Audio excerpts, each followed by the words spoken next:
Hey everyone, welcome back to the channel. In this quick tutorial, I'll show you how to install Paramount Plus on your Mac and access it just like a regular app. It's fast, easy, and you don't need to download any extra software. Let's get started. First, open Safari.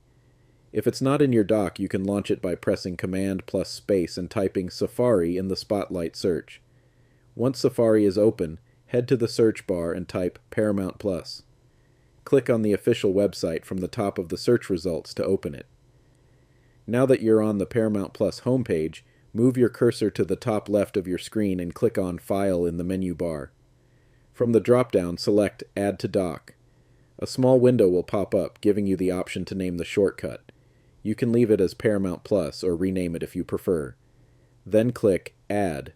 That's it. You'll now see the Paramount Plus icon in your dock. When you click on it, it opens in its own dedicated window, just like a standalone app. Even if you quit Safari, Paramount Plus will continue running separately, and there you have it.